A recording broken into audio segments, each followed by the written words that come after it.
Testing one, two, three. We are live. We are live. Let's. We're live right here, guys. On the TikTok.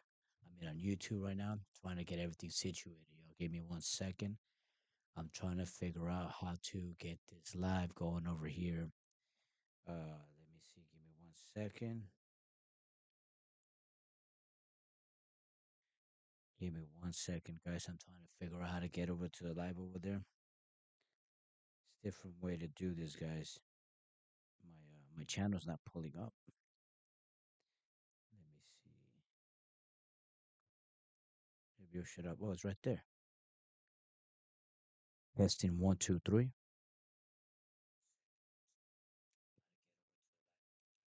Testing one, two, three.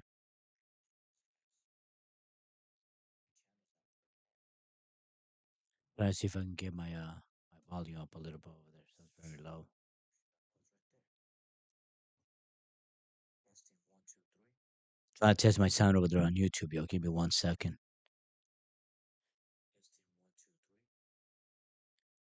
YouTube's a whole different thing. I haven't done this in a while, guys. Try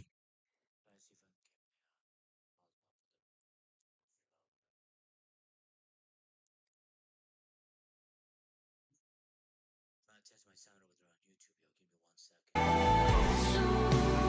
Test my other sound too.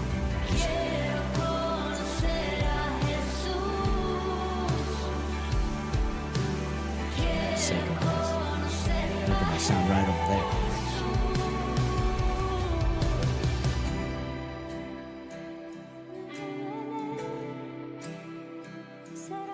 All right, looks good. That looks real good. That looks real good over here. Looks real good over here, guys. We're doing pretty good. Let me turn that down. We're doing good on YouTube. Or our YouTube, we're back over here. Bringing you guys another live today. Feeling good on YouTube. Okay, it sounds looks good over there. I'm trying to make sure I test everything before I go on YouTube because YouTube's a little bit different than TikTok. But ladies and gentlemen, we're here now. I'm coming back, guys.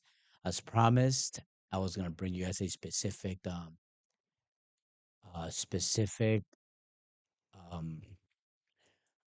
a specific live. Give me a second. I'm just gonna go live on TikTok. Give me a second. Okay, we got that. Okay, just trying to make sure I get everything right over here. Let me see if I can get that. Supposed to be able to download over here. It should be that one right there. Okay. Looking good on TikTok. Over there on TikTok too. Let's go. All right. Let me save this right now, yo. Just let me see what my topic over here. We're gonna go do I do news evening events over here on TikTok. It's been a while since I've been on here. Changing stuff on here. Oh, you guys can see me. Oh, hello, everybody. Yeah, it's a different live over here. I got a different camera and everything too, so the live's a little bit different over here. So we'll get started right now, guys. Give me a second. I'm about to go live over there. Let me go live over here on TikTok. Also, I think we're ready to go over here. I think we're ready to rock and roll. Testing one, two, three. Give me a second, yo. Testing one, two, three. Let me check my sound over there first, though. All right. Before I say anything else today, I Okay. want to read you something. One sentence. Okay, yo. So it's looking good. So YouTube, thank you for your patience. If you guys are watching me over there, I'm trying to go live now over here. It's just a little bit of things that I don't really do this as much anymore, yo. So give me 1 second. I think that's it right there. Yeah, that's it right there. We're gonna look at this and we're gonna look at that. Give me a second over there on TikTok. Okay. Well, it's not doing what I wanted to do now. Let me see. Oh wait. Okay. Let me see that. No. Let's see which is that one. I think this is the one that I have. I don't know which one it is though. Give me 1 second, yo. I'm trying to make sure I have everything what I want on screen over there on TikTok. And let me see this right here. Could it be that right there? No. Okay, what happened here though? I don't understand what happened right there. Trying to get this back over here, but I think I'm gonna have to reset this right here. Give me a second, yo. So different to try to do something on here now. Okay, that might be it. Nah, it's none of these right here. Okay, let me reset this right here.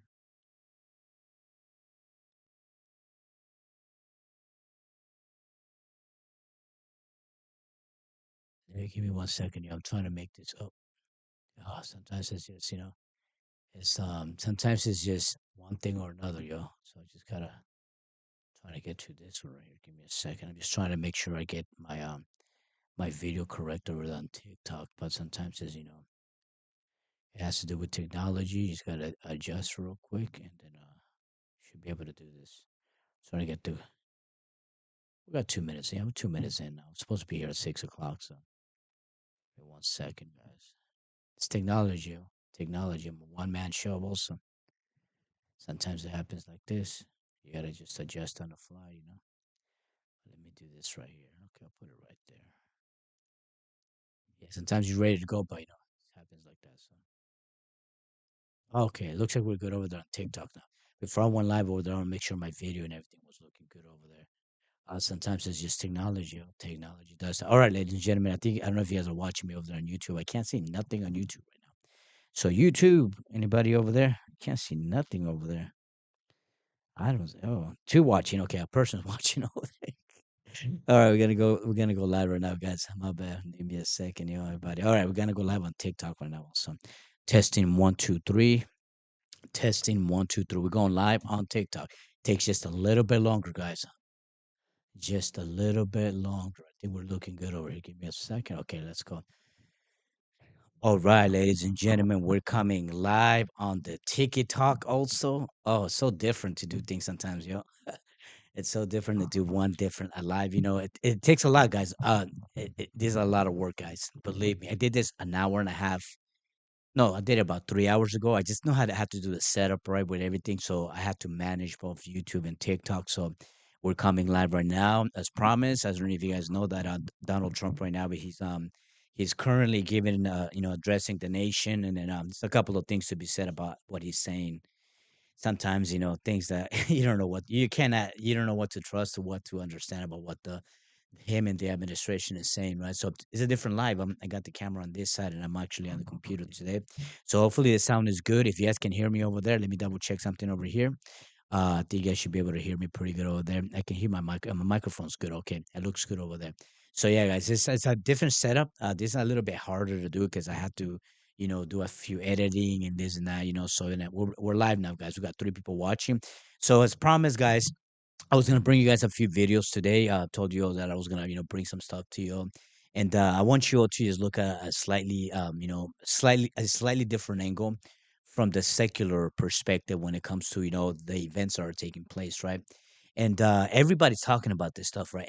I'm not talking about this because everybody's talking about it. We've been talking about this for before this whole situation started with the conflict over there, and we said many things over a year ago here on the channel that are we warned and we said and more like predictions, right, if you will. But I wanted to bring you guys an angle because sometimes some people can from a secular they might be able to explain what I'm saying, but give you guys a more objective idea also. I normally don't do this secular idea, right, bring a secular idea, but I think it's a good idea to bring it once in a while. So as you guys know, everything is looking pretty dire over there. I've been looking at the news all day, yesterday, the day before that. So I've been looking at keeping a very close eye on what's taking place in that region of the world. And this thing is not moving towards a good resolution. Not right now, right? So I think that's something that we all have becoming aware of, right? That you know this thing is gonna keep going, and then what are we to do as individuals, as people, as people who we gotta go to work. A lot of us, we gotta put food on the table. I just heard the first speech of Trump's announcement today, and the way he started speaking or what he was saying, when you have 33 to 36% of the American people that approve of you, right? I think to myself, these people really believe that Americans or the American people are really that either naive, they're dumb, or either they're stupid, right? Either one, you know what I'm saying? So I'm not sure which one they think about the American people. Not exactly sure, right? But based on the things they say up there, and the numbers that we're reporting and all of this, I've just sit back and I'm like, wow, So what I mean by that is the following, is that that when you tell people that, we're doing great as a nation, when you tell people that, we've never prospered as much as we are, I'll be honest with you, and that's not what the majority of American people are thinking or feeling or going through, right? And I've been keeping a very close eye on this since 2021, and I made a lot of predictions in 2021 that are already happening right now. I'm not saying 2021 when I made prediction. I'm not talking about biblically speaking.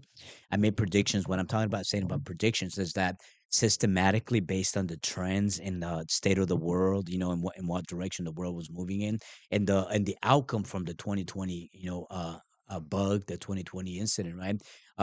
What your average, American small business, right? Middle class person, what they were going through, and I made predictions, and those predictions, happened. Um, but I didn't input those things like the whole, Russia Ukraine thing. I didn't input into those predictions that, if you will, right? And I didn't input the whole idea of this conflict that started. Well, technically, what's it, October 8th, 2023, when this first started, when the problem that happened over there in the land of of the Canaanites. I got to be careful of what I say, guys. I'm trying to not to get restricted before I bring the video. So no, so one of the things that I want to say to you is I made predictions, and a lot of things have come into fruition. Now obviously I've told you all that the Lord has spoken to me and many other prophets, and about things, how things were going to turn out, the escalations, and the different things that were going to take place in the different parts of the world, more specifically Europe. I was told about Europe, I was told about Africa, South America, and then America also came into the play, but I wasn't into about, I want to say it was like 2024 when we actually started get more ideas of of that, right? um but yeah, so yeah, that's what we spoke about. And we said it many times over here on the channel, right? Many things that we've said here on the channel. I don't know what the Lina. I don't know who you're laughing at, or what you're doing. There's a lot of laughing emojis on there. I don't know what you. I don't know if you're. I've never seen you here before. I'm gonna try to ignore you guys. Chris, are you there? Can you please? If Chris, are you there? Can you let me know? If you're not there, I'm not sure if you'll be in here right now. But trying to see what these people are doing. Anyway, so one of the things that we're gonna say to you guys, we're gonna bring that video in a minute, and I'm gonna show you guys, people who specialize in these things from a political perspective, geopolitical. I have two videos right now, right? Two videos right now, that I'm gonna show you guys. One of them is 30 minutes, the other one's about an hour. I'm probably gonna cut it short on the other one, but we're gonna talk about things, ladies and gentlemen. And like I said, the top things that we can look at and understand when it comes to the situation is that you see, and right now, perfect example. I was listening to what Donald Trump was saying. We have never prospered, and your investments are doing good. And but what he doesn't say is about how difficult it is for small businesses right now, right? The commerce and the cost of living. We can talk about the cost of living, how high, how hard it's gotten for most people to even pay rent, right? But then we look at the bill that people are paying, the grocery bill that people have been paying in the last couple of years, and it's getting worse, right? And I was looking at some of the experts too. I didn't bring those videos because some other, so it has to do with oil reserves, and I was listening to what the experts were saying, and there's a lot of things going on right now that people are not calculating, and they're not inputting into the outcome of the things that are going to take place, right? So one of the reasons why I wanted to bring these two videos is because I wanted to give you all what what's taking place, boots on, because I bring the part here, the spiritual component, right? When we go behind the veil, when we talk about the eschatology, when we talk about Matthew 24, when we talk about all those other things that that we see that are in the Bible, especially Daniel 9:27, right? And this is the part where people are not understanding that the events that are taking place are eschatology. They are prophetic in nature, right? So now here's the thing. I was listening to one prophet yesterday. I think it was yesterday, right? I think it was yesterday. I was listening to this prophet, and then he was saying that he was given word by the Lord, and things are gonna ramp up even more. That's what he was. That's what he was saying, right? Um, yeah, look at this person right. Let me block this person right here. So we have a lot of weird people right here in the comment section. No, the angel Gabriel told you no such thing. I think you might be Muslim, but let me block you right here for saying that stuff like that. Yeah, yeah, guys. Um, somebody I just blocked that person and saying some really weird stuff in there. People getting really angry, ladies and gentlemen. But we're not gonna get into that today. So let me talk a little bit more about this, right? So when you look at the situation and we look at everything is unraveling right now. And one of the things that I talked, and the people are the first person I'm gonna bring up right now in a minute. He's gonna talk about the specifics, right, when it comes to what's really taking place. This man is very, very, very, very smart, very brilliant. I've heard quite a few of his speeches in the past, right? So that's why I want to bring him up. A lot of these people are more neutral. They're not trying to. They're not believers. I don't know that they are believers or a particular religion. They're not talking about religion in these videos. That's why I'm bringing it up. If we were talking about a religion, I wouldn't bring it up. At least the second one I saw it a little bit. The first one I saw most of it, right? But yeah. So what is this video about? I'm gonna give you guys a little bit. They're talking about what's taking place from a point of when it comes to the warfare that's taking place, right? That's what the first one talks about, the warfare. So when I'm talking about the warfare is where where the United States, and especially Donald Trump, since he's the president and he's the one who stepped into the conflict, right? Where he stands in and um what his pressure is, and that's what he's gonna say right here. So let me see how long I've been on here. Let me give me a second. It's been so long since I've done a live. I don't know what anything is anymore. Guys, give me a second. I don't know what my timer is.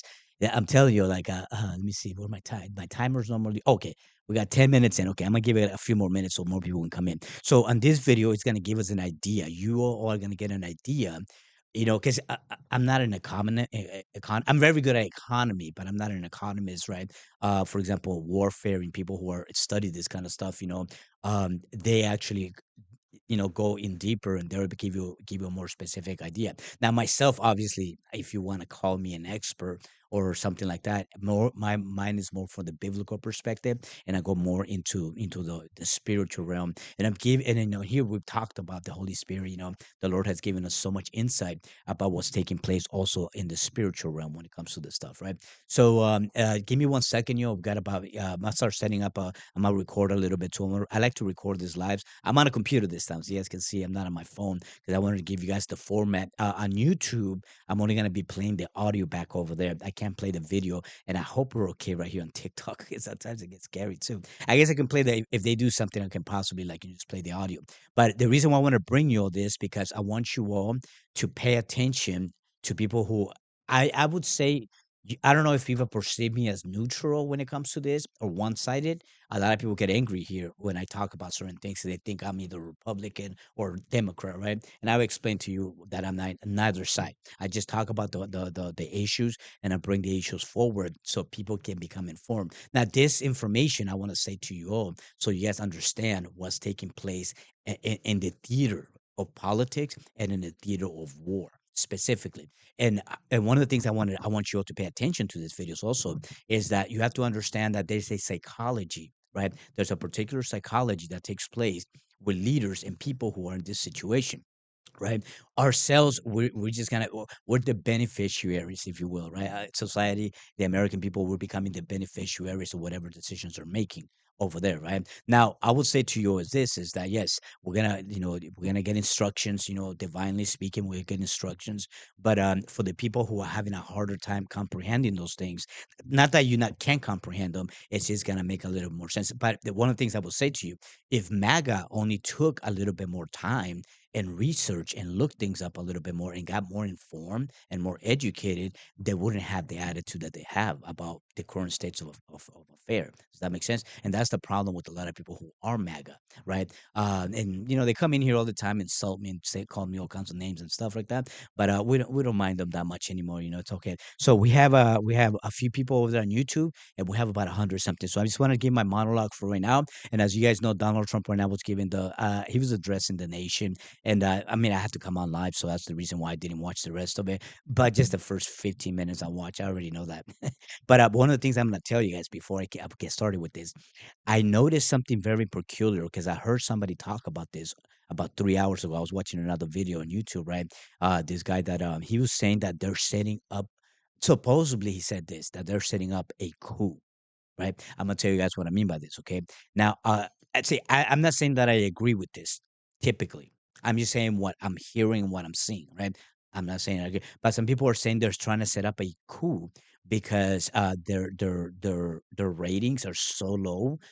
Their approval rating is so low, and like like I've said to you, there's a blue wave that's coming, and it's gonna change the direction in which the United States is going. I mean, the conflict is itself is shaping up the world order and also is diminishing the power of America, if you will. Right, even the dollar. That's what's taking place with the conflict.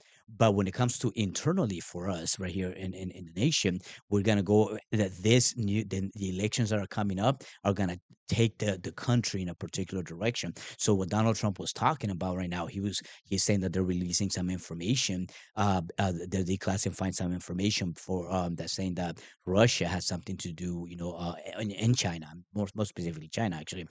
They had something to do with interference with his first election, right? And other things that they're claiming right now. So I can't tell. I'm not going to get into the arguments whether Russia or China they had anything to do with the elections. I don't know, but that's what he's saying. But what people are saying is that what the right is doing is that they're setting up because they're gonna put major restrictions when it comes to the voting polls, right? Coming election time right here in November. Do tend to agree with that myself, right? I'm just saying I think that's possible, but that's not so much. That being said, too, I'm gonna say this.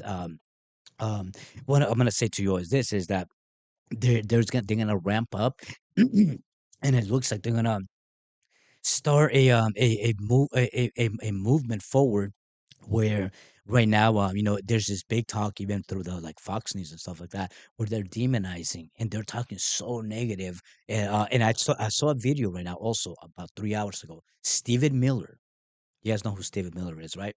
Stephen Miller was saying that there's left T people on the left, radical T people on the left, and that they need to be dealt with. That's what he's saying. Stephen Miller saying that. All right. Listen, okay. When you have somebody like Stephen Miller getting up on a microphone and literally labeling them on the left that way, I'm not on the left, but I'm saying, right? Why is Stephen Miller doing that? Because him, he's the one who's over there manipulating Donald Trump. I think so also. A lot of people are saying that, right? Stephen Miller has said that they want to take control. And I will say this to you guys, okay? I see something that's coming that if these people become desperate enough, right? At least the MAGA crowd or the MAGA people, I think that they're going to start. One more thing I'm going to say to you guys this right now. Okay, there was a situation. I believe it was here in California.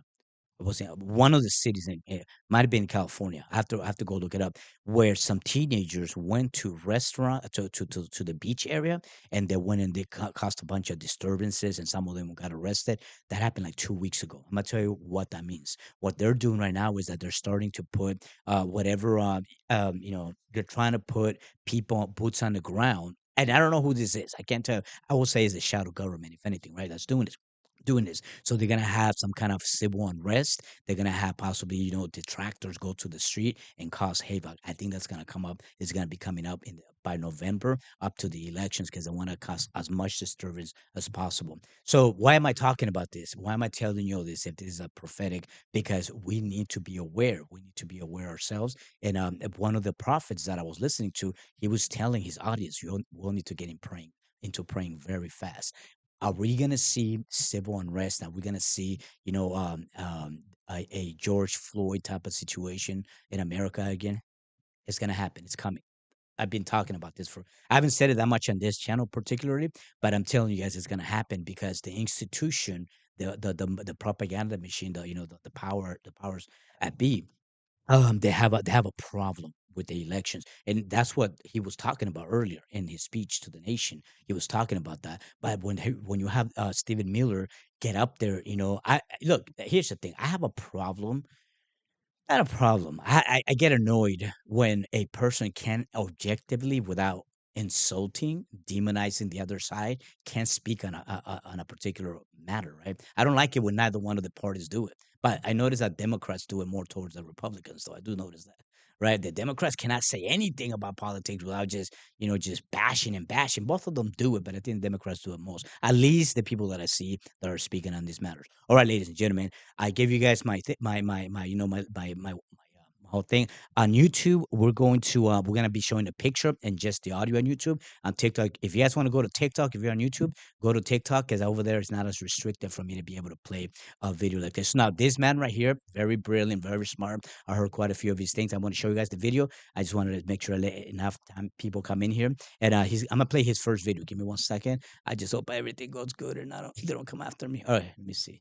So it's two people here. I might have. Let me see. There it is. Okay. Now I'm gonna pull up I'm gonna pull up just a picture over there on Okay, I'm gonna pull up just a picture over there. It's not available for. Oh yeah, it's telling me, yeah, it's telling me that unoriginal content is being restricted. No, guys, do me a favor, okay? Do me a favor, like the live, guys. Share the live, guys. Click the like, guys, and all that on there. Send it into the algorithm, guys. They're restricting me already. I don't want none of this stuff to get out. It's just the algorithm. They limit everything. Hopefully, they keep me online over there. All right, ladies and gentlemen, I'm gonna let you guys get to the video. He's gonna talk. He's gonna speak. Listen to what he's got to say. Write some notes down if you need to, and all that stuff. And we're gonna get through it. And I'm gonna stop here and there, to just give more information and give my insight. But let's listen to what he has to say right here. All right. Before I say anything else today, I want to read you something. One sentence. And I want you to listen very carefully, because this one sentence is going to reframe everything you think you know about what happened on July 13th. This is a direct quote from United States Secretary of State Marco Rubio.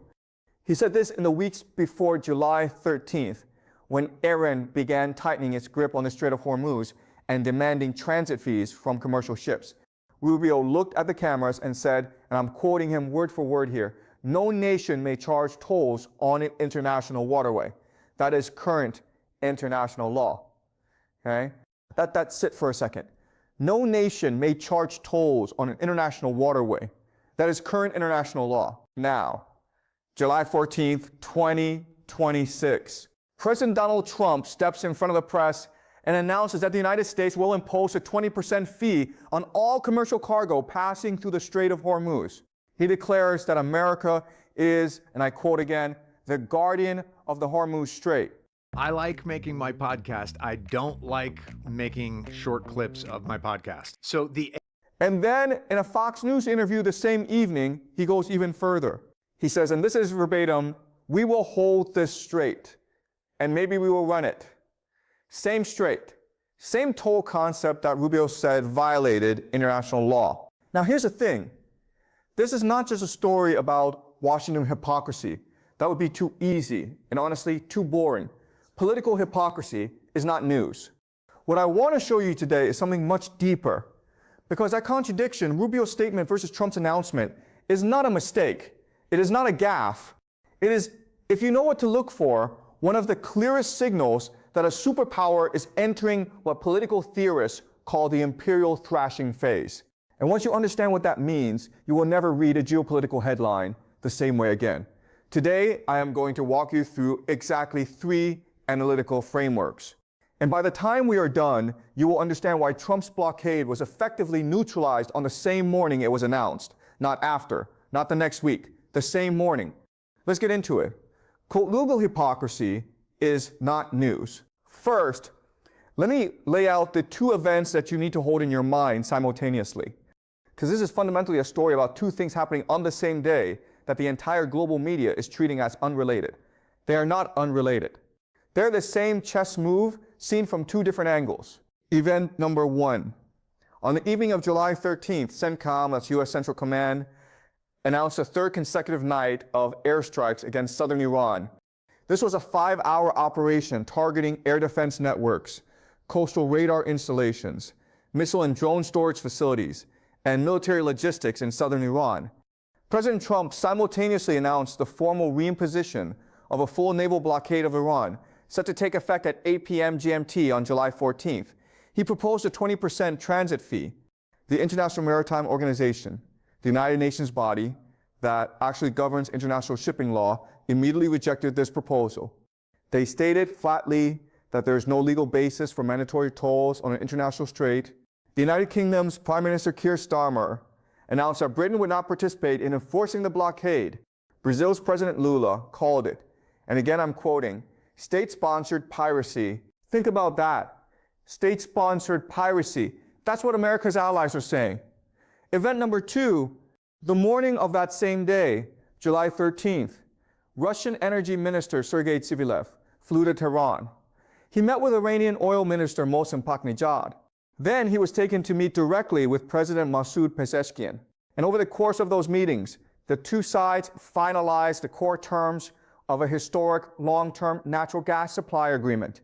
Russia will supply Iran with natural gas through Azerbaijan, starting volume 2 billion cubic meters per year, expandable to 55 billion cubic meters per year.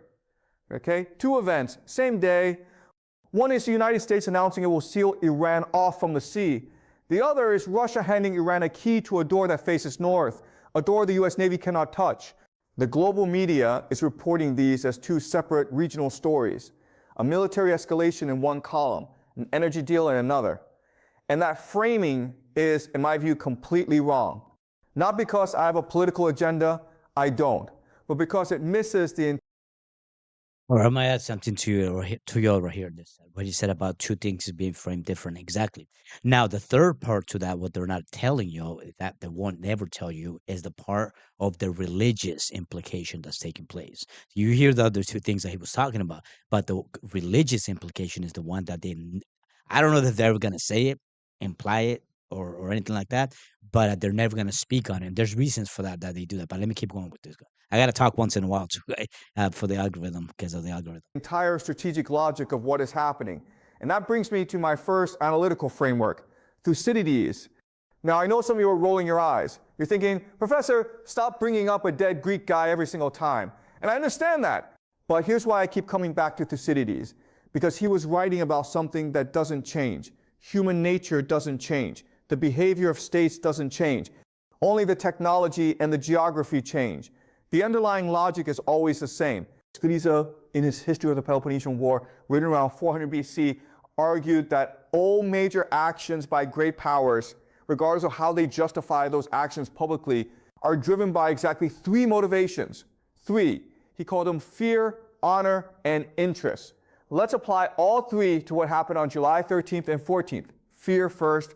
The United States escalated, launched a 3rd consecutive night of airstrikes, imposed a naval blockade, threatening Iran's nuclear sites because of fear. But not the fear of Iran per se. What Thucydides actually means by fear is what he calls relative decline. The fear of losing your position. The fear that if you show weakness now, you will be weaker permanently. America fears an Iranian nuclear weapon. America fears losing control of Middle Eastern energy routes. And underneath all of that, America fears that if it doesn't act decisively at Hormuz, China and Russia will fill that vacuum, and then the global order shifts, and then the 21st century belongs to someone else. Like, what if I wanted to find every single Felix moment from a long Stray Kids performance video? And now here is the paradox of fear in Thucydides. And this is what makes his framework so devastatingly accurate.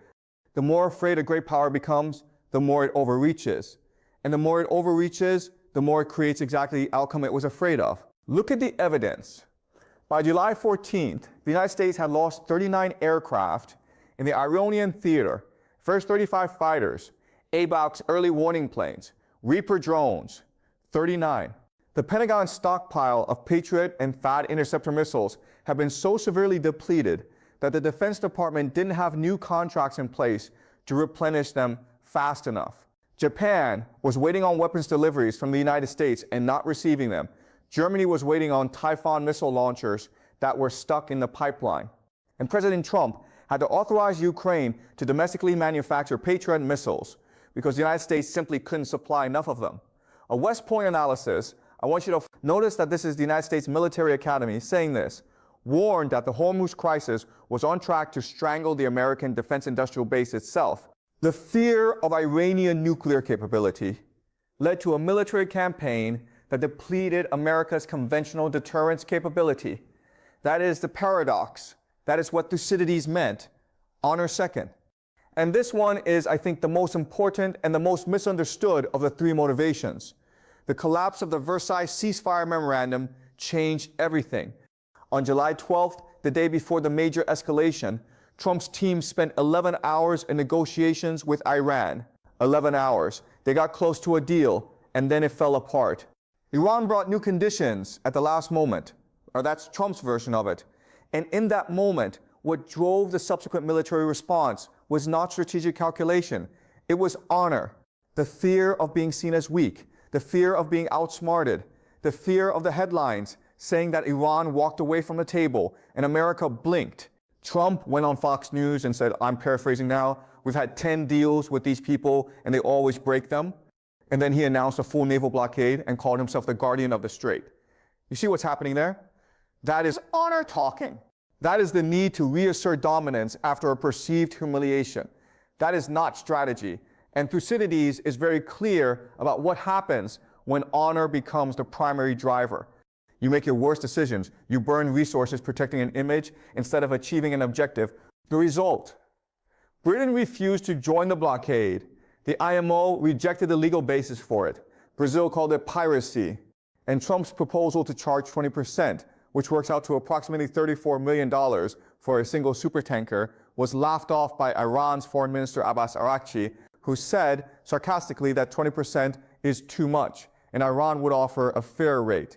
The foreign minister of the country you are blockading is publicly mocking your toll structure. That is what the pursuit of honor produces when it overrides strategic thinking. Interest third. Trump was actually unusually candid about this. He said on Fox News that the United States had been protecting the strait for free for 50 years while other countries were making all the money. And he said it was time for America to get paid, and paid a lot. Okay? That is a statement of interest. Raw, unvarnished, honest interest. And I actually respect the candor. Most world leaders dress up interest in the language of values and norms. Trump doesn't bother. Fair enough. But here's what the theory of interest tells us.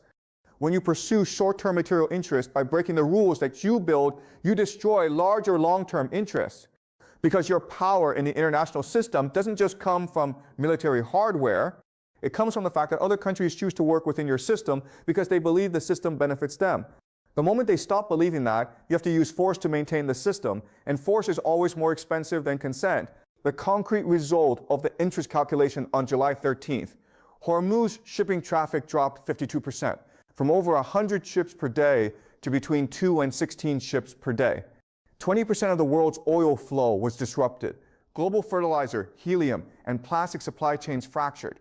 Brent crude prices spiked sharply, and that inflation hit American consumers directly right before the midterm elections. And the 20% toll proposal generated zero compliance from any major shipping nation. Three motivations: fear, honor, interest. All three active simultaneously. All three producing outcomes that made America's strategic position worse, not better. That is Thucydides on July 13th, 2026. Now, let me introduce the concept that is the core of today's analysis. I call it the overland bypass. This is the concept that the mainstream media has completely missed. And when you understand it, you understand why the naval blockade was neutralized before it even went into effect. Here's the theory behind Trump's blockade. If you seal off all of Iran's southern ports, Bandar Abbas, Bushehr, Chabahar, Konarak, Kesh, Iran cannot export oil. No oil exports means no revenue. No revenue means no war. Simple enough, clean enough. And it might have worked in a world where Iran is purely dependent on maritime routes for its economic survival. That is not the world we are living in on July 14th. For just $67, you can generate as many videos as you want and never have to worry about showing your face on camera or using complex editing tools. With only a few clicks. 2026. Look at a map. I mean this literally. Go look at a physical map of Iran right now. Iran doesn't only have a southern coastline on the Persian Gulf. Iran has a massive northern border with Azerbaijan, and Iran borders the Caspian Sea, a landlocked inland body of water that the United States Navy has zero legal or physical presence in. Zero. The overland bypass works like this. 4 steps. Step 1. Russia pumps natural gas into northern Iran through a pipeline network running through Azerbaijan. Now, and this is critical, this is not a brand new pipeline that needs to be built from scratch. The infrastructure connecting Russia, Azerbaijan, and Iran already exists. What the July 13th agreement does is commercially activated at scale. This is the difference between having a road and deciding to use it. The road was already there. Step 2. The Russian gas supplies northern Iran's industrial and domestic energy needs. The provinces in northern Iran, Tabriz, Ardabil, Gilan, run on this imported Russian gas. Iran no longer needs to burn its own domestic gas reserves to power those regions. Step 3. That frees up an enormous volume of Iran's own gas from its southern fields near the Persian Gulf, which can now be redirected. Not necessarily exported by sea through the blockaded ports, but used to keep the national electricity grid running in wartime conditions, and traded through the Caspian corridor northward and eastward through channels the US Navy cannot intercept. Step 4. The International North-South Transport Corridor, what logistics people call the NSTC, becomes the primary alternative trade artery. Goods move from India through Iran up through Russia into Europe. The entire supply chain bypasses every US-controlled maritime choke point. Okay? Think about what just happened. While Trump was announcing he was locking the front door, Iran and Russia opened a back door that faces north, and they did it on the same morning. This is not a coincidence. President Pezeshkian's own words in the meeting with Minister Chivilev confirm it. He called Russia a reliable friend and strategic partner and explicitly urged Moscow to accelerate the implementation of shared strategic agreements, meaning the NSTC, meaning the gas swap as a direct response to American unilateralism. The timing was deliberate. The sequencing was deliberate. While the US was announcing the blockade for the evening news, Iran was signing its economic escape route over breakfast. And now let me give you the numbers that make this concrete. Number 1, 55 billion cubic meters. That is the maximum volume of the Russia-Iran gas agreement. Iran's total domestic gas consumption is approximately 230 billion cubic meters per year. At maximum expansion, this agreement covers close to 25% of Iran's entire domestic gas demand. That is significant. That is more than sufficient to restructure how Iran allocates its own domestic energy resources. Think of it as someone cutting off your water supply from the south while your northern neighbor starts piping water in directly.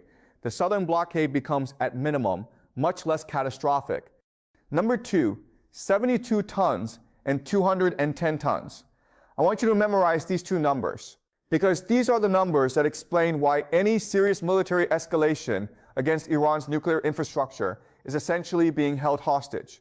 The Bushehr nuclear power plant, built by Russia's Rosatom Corporation, currently contains 72 tons of fissile material and 210 tons of spent nuclear fuel on site.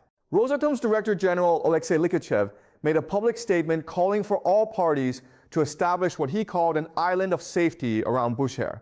He explicitly warned that if this facility is struck by a bomb, intentionally or accidentally, the resulting radioactive disaster would cover multiple countries across the Middle East. Kremlin spokesman Dmitry Peskov went further. He warned that any use of tactical nuclear weapons to destroy Iran's hardened underground facilities would be, quote, a catastrophic development, implying that such a move would risk pulling major powers directly into the conflict. Russia's permanent representative to international organizations in Vienna, Mikhail Ulyanov, said flatly that any deliberate attack on an operating nuclear facility would constitute a serious international crime and trigger an ecological and radiological catastrophe affecting the entire Gulf region. Now, Russian engineers and specialists from Rosatom were scheduled to return to Bushehr in mid-July to continue construction work on new reactor units in the middle of an active war zone. Why would Russia do that? Because the presence of Russian nationals at Bushehr is itself a strategic deterrent. It is what military theorists call a tripwire. If American or Israeli strikes accidentally kill Russian engineers or trigger a radioactive release, you are no longer dealing with a US-Iran conflict. You are in a completely different category of crisis. Moscow understood this perfectly. Tehran understood this perfectly. Washington apparently needed reminding. Number 3, $29 billion and 39 aircraft. These are the cost receipts of the American campaign so far. The Pentagon reported spending approximately $29 billion on this war, creating a $4 to $6 billion shortfall that forced the Army to cut training operations. And 39 aircraft lost in the Iranian theater, F-35s, AWACS planes, Reaper drones, and as recently as July 14th, Iran claims shooting down an additional MQ-1 drone over the Strait of Hormuz. Let me put that in perspective. Iran has been fighting the most technologically advanced military in human history on its home turf against aircraft that cost between $30 and $200 million each. And it is exchanging them for missiles and drones that cost a few thousand to a few $100,000 per unit. That exchange ratio is catastrophically unfavorable for the United States. And it is precisely the kind of asymmetric logic that Thucydides would have recognized immediately. All right, now we get to the second big analytical framework. And this one, I think, is the most important for understanding the structural significance of what is happening. Not just what happened on July 13th, but why it happened and what it means for the next decade. Hegemonic stability theory. This framework was developed by 3 giants of international relations theory: Charles Kindleberger, Robert Gilpin, and Robert Keohane. Now, these 3 men disagree on quite a lot, but they all agree on the basic premise. And the premise is this: the international system, global trade, open shipping lanes, stable currencies, collective security, only functions smoothly when there is one dominant power that is willing and able to provide what they call global public goods. Things like freedom of navigation, open markets, monetary stability, international security. And crucially, this is the part that matters, this dominant power provides these goods without demanding direct payment in return, because the return comes indirectly.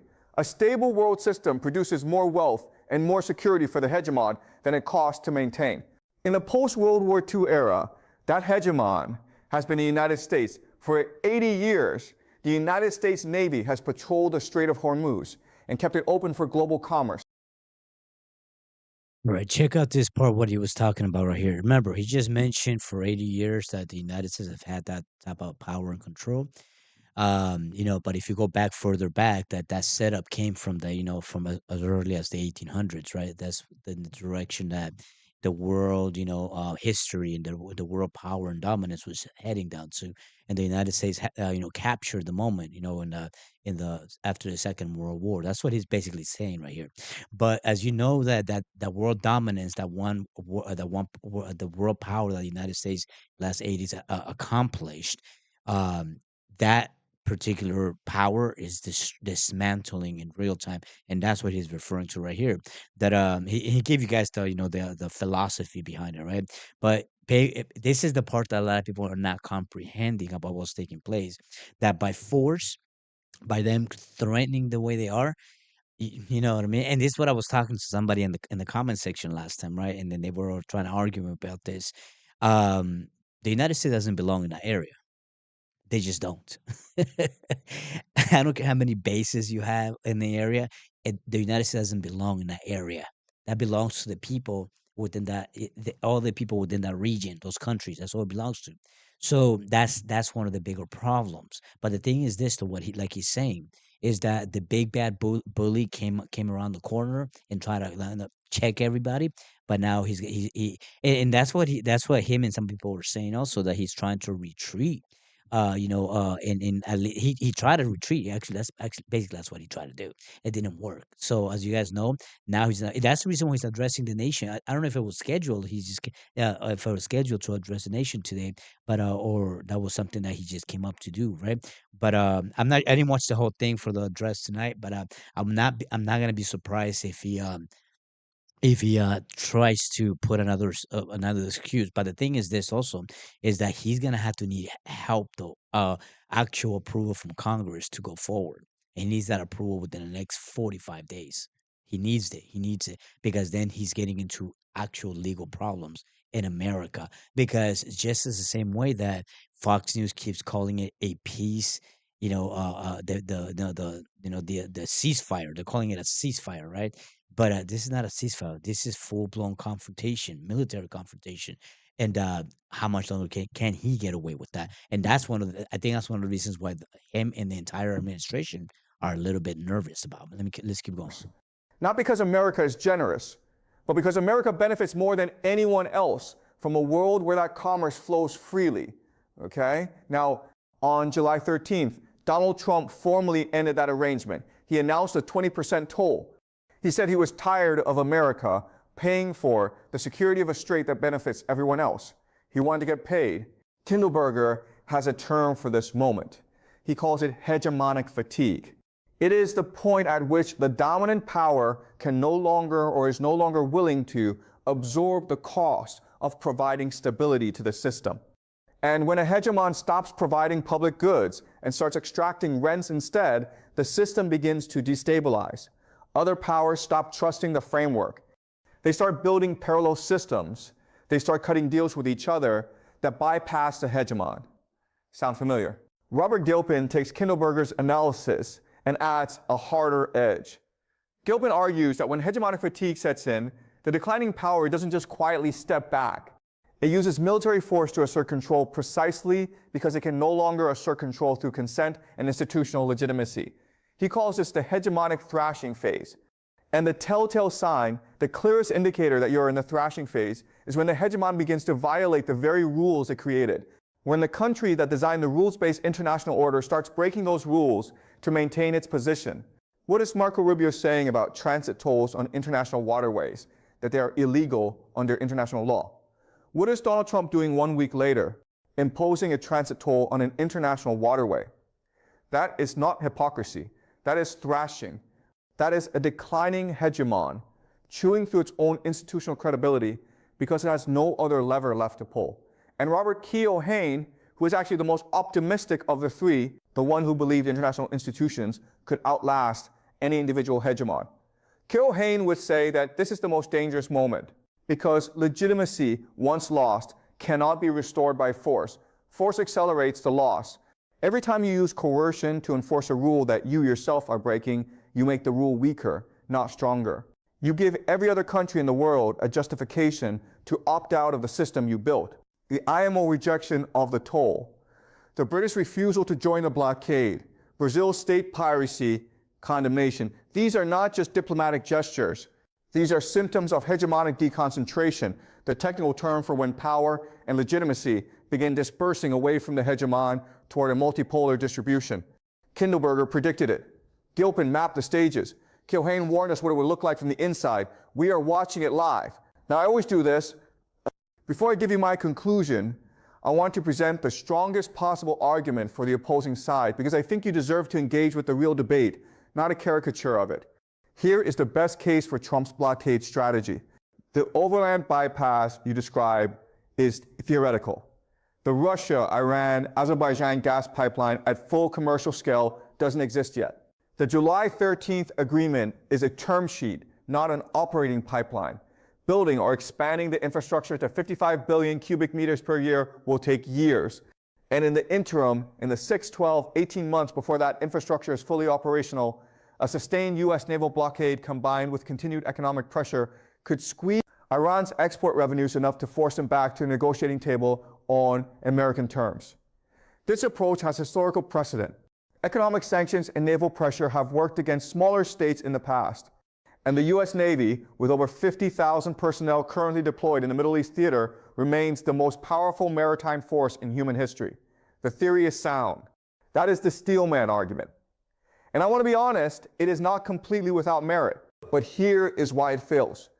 Two specific reasons. Reason one, the pipeline does not need to be built from scratch. This is the factual error at the heart of the optimistic American assessment. The infrastructure connecting Russia, Azerbaijan, and northern Iran already exists. It is not at the capacity of 55 billion cubic meters per year. That is the expansion target. But the initial 2 billion cubic meters per year, that is achievable now. through existing infrastructure, through what energy traders call a gas swap arrangement. Russia injects gas into the northern end of the Iranian grid through existing connections. Iran balances by adjusting its own southern production and redirecting domestic supply flows. You don't need to lay new pipe for the initial phase. The road already exists. July 13th was a decision to use it, not the decision to build it. And once the swap mechanism is commercially active, once there is a financial and logistical routine in place, scaling it up is an engineering problem, not a from-scratch construction problem. It takes months, not years. And every month that passes, the overland bypass becomes more entrenched, more commercially valuable, and harder to disrupt. Reason 2, Bushehr is a hard ceiling. I already gave you the numbers. 72 tons of fissile material, 210 tons of spent nuclear fuel, Russian engineers on site.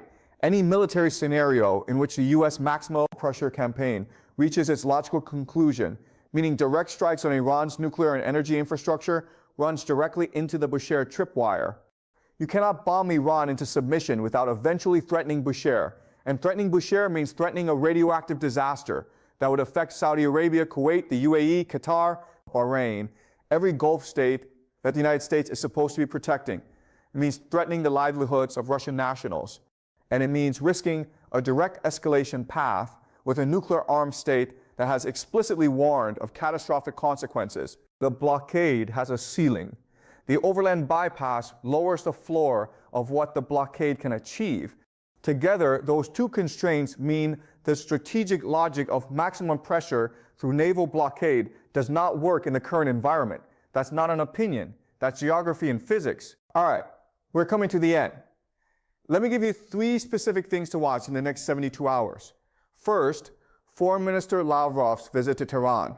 Iran's Foreign Ministry spokesperson confirmed on July 13th that a visit by Russian Foreign Minister Sergei Lavrov to Tehran is being planned.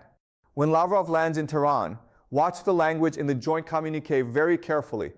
Right now, Russia's commitment to Iran is primarily economic, the gas deal, the NESTC, Rostom's presence at Bushehr. If Lavrov's visit produces language around security guarantees, political backing, or defense cooperation, that is a fundamental upgrade. That is Russia moving from energy partner to strategic guarantor. That changes the entire calculus. Second, India's response. This matters more than most analysts are saying right now. An Indian national was killed when Iran struck the UAE tankers Mombasa and Al Bahia in. Yeah, that's what I was telling you. India and also I'll say Turkey are going to be the ones who, when you see movements between those, especially India. India is against the fence right now because India had to, I would say they're more neutral, but they're gonna have to make a decision at some point, right? So I think once they make their move, because India's gonna be one of the top players also. So in other words, what you're seeing with the movements, the whole concept of politics and army and warfare is shifting so quickly. We're witnessing. If we were to live another 100 years, we're watching something bigger than both First and Second World War together. That's how much bigger it is than that.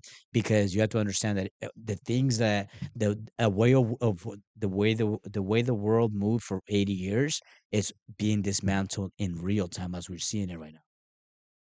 Omani territorial waters. New Delhi is in an extraordinarily difficult position. They have a strategic partnership with the United States. They are also the primary beneficiary of the NHTC corridor running through Iran. They are buying discounted Russian oil. And now one of their citizens is dead in an Iranian strike.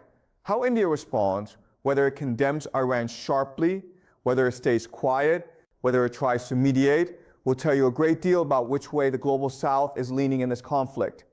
India cannot straddle both sides indefinitely. Third, Brent crude and the $100 threshold. Every day that Brent crude stays above $100 per barrel is another day that countries producing oil outside the Persian Gulf are generating enormous windfall revenue. Every day the blockade continues without breaking Iran's resistance is another data point that the strategy is failing. And every spike in gasoline and food prices inside the United States is a domestic political cost that compounds heading into the midterms.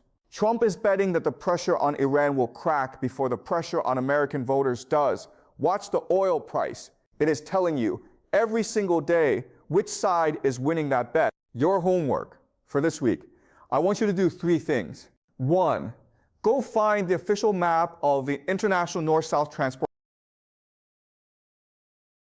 All right, he's giving homework. We don't do homework. Just kidding.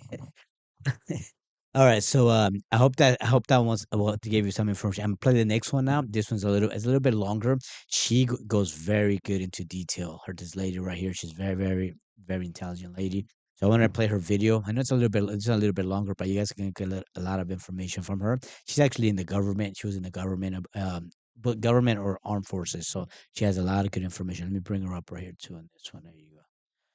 All right, let me see. Give me a second.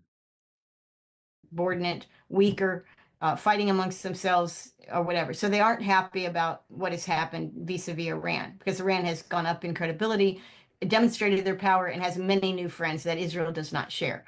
Not long ago, Hegseth took a trip to the Gulf countries, and he harangued them apparently on how they better stay American allies. That we can, even though we hadn't protected them and we got them shot up by the Iranians because we have our bases there, we would protect them in the future. We would still be their ally. And I think I think a lot of it fell on deaf ears. We're thinking like an empire in our country, and our government thinks like an empire.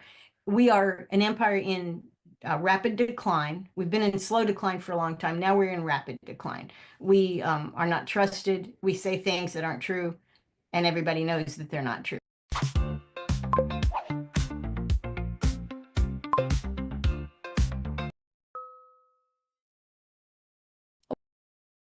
Let me say something about what she said about us saying something that's not true.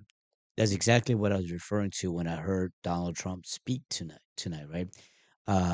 When he was talking about how good we're doing, how prosperous America is, right? Um, what I'm saying is that when you go to the gas station, when you go to the grocery store, because that's what matters to the American people, right?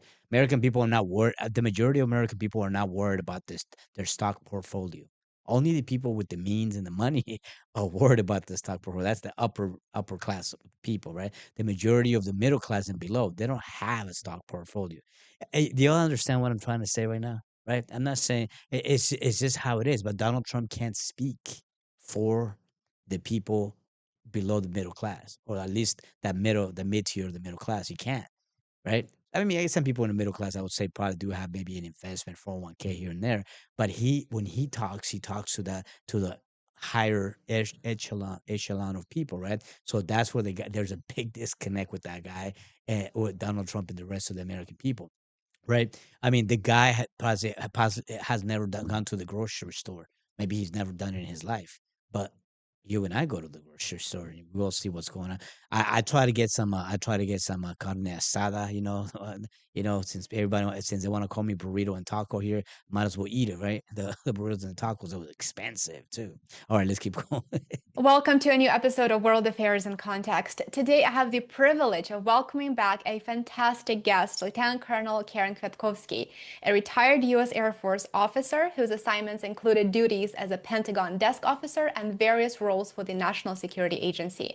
Since leaving government service, Karen has become a prominent voice on issues of war, intelligence, civil liberties, and government accountability. Karen, welcome to the program. Thank you so much for being here.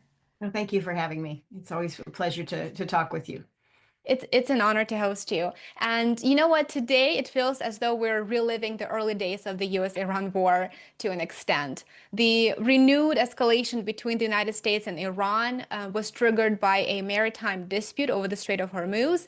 And the crisis in the Strait appears to have shattered any hopes that the recent ceasefire and the MOU framework could actually hold. On July the 13th, Trump doubled down on his aggressive posture with the announcement that he is now reinstalling a blockade of Iranian ports. And on top of that, he's going to add a 20% tariff on all cargoes traveling through the strait. Even though, according to the MOU, as we know very well, it is Iran's responsibility to manage maritime traffic through the strait. Karen, how do you interpret these latest escalations and the most recent events?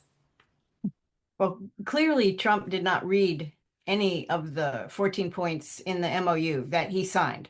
And I know that he took care to sign it in a public forum. He was at the Palace of Versailles. It has a lot of gold. He really likes gold. He likes the Palace of Versailles. He was there and he put his signature on this document. And apparently he never read it. He had no idea what was in it, and he had no intention of abiding by it because clearly, I think he was surprised when he got back to Washington, since the thing had finally been published. I mean, we had seen the MOU in draft form multiple times. The Iranians were quite open with what their requirements were, but the American press hadn't really looked into it. So once Trump signed this MOU, immediately the neocons, the pro-war faction, the military-industrial complex, the non-MAGA Trump supporters, all jumped on Trump really, hard and criticized him openly, including a number of people that he needed politically for other things that he wants to pass. Now they're mad at him. Some of these Zionist influencers who are normally very pro-Trump, except when he doesn't do something they like relating to Israel, which this was. Signing this MOU was negative, not just for the United States, in their opinion, but also very negative for Israel, because certainly the very first section, the first paragraph regarded Israel pulling back out of South Lebanon. I mean, this was very clear, and ceasing their hostilities there. So that the neocons didn't like it. The Zionists didn't like it. The military-industrial complex didn't really like it. And so Trump faced criticism, and the criticism that he faced at home came from people he knew. So that's how you get to Trump. You have to know him. You have to be in his circle. You have to be somebody that he'll answer your call, or he will call you. And so the people like the recently deceased Lindsey Graham, he wasn't happy with this. He said, no, we have to bomb Iran. What are you doing? You gave away everything we had. Why would you sign this? And so Trump is hearing from people like that criticizing his decision. So, and then he realizes he didn't read the document. He goes, well, wait a minute. I thought this was a good thing. They told me it was a good. So apparently this is what happens when you have a president who does not and cannot read. He's willing to sign his name. Nobody can read his signature. Have you noticed that his signature doesn't even contain letters? It's just a series of M's, so he may not be able to write either. We don't know. In any case, it's a problem because he depends on what people tell him, and he acts like he's not sensitive to criticism. He is hyper sensitive to criticism. That's Trump, and we know this from day one. We know this from the grudges that he holds. We know this from the lawsuits that he files when people attack him or disrespect him in some way. He's very sensitive to criticism, particularly when it comes from people that he needs the support of or has formerly had the support of. So the neocons blew this up. The military-industrial complex may or may not have blown it up. They do want war. War is profit for them. And a losing war is just as good as a winning war. In fact, a losing war is better for the military-industrial complex than a winning war, because a losing war means you didn't give our companies enough money. And that's why we couldn't produce the weapons that you needed in time or whatever. So yeah, this is Trump being Trump, and it's how his brain works or fails to work. Now, the good thing is, not for Americans. None of this is good for Americans, because Americans, we don't, we're looking at our president. Yeah, nobody likes the president. I don't care if it's Trump, Biden, or anybody else. You hope the president does his job. Every day you hope that he does. But you want to side with your country. So you want to say, well, Trump signed this agreement and the war has a 60-day hiatus. That's good. This is a very unpopular war in Iran. Nobody liked it. Nobody understood why we did it. Well, we kind of did, but we didn't agree with that reason. Israel's war, let them fight their war. That's pretty much what Americans think. So we look at this and we say he did something right. Maybe he doesn't listen to the people, but maybe he did, because we didn't want this war, and he stopped it for 60 days, and he's telling us gas prices will go down and things will get better in the very amorphous global economy that we all live in. And that lasted how long? I mean, they were trading shots within days after that. So and most Americans, they don't look at the Iranian news or the international news. And if you look at the Iranian position, everything that they've done is defensive. And this is what they say. They say, we are not violating the MOU. We are defending our rights under the MOU because in paragraph 1, 5, 7, 10, pretty much all of them at this point now have been violated by the United States. And they were done so without real explanation in some cases.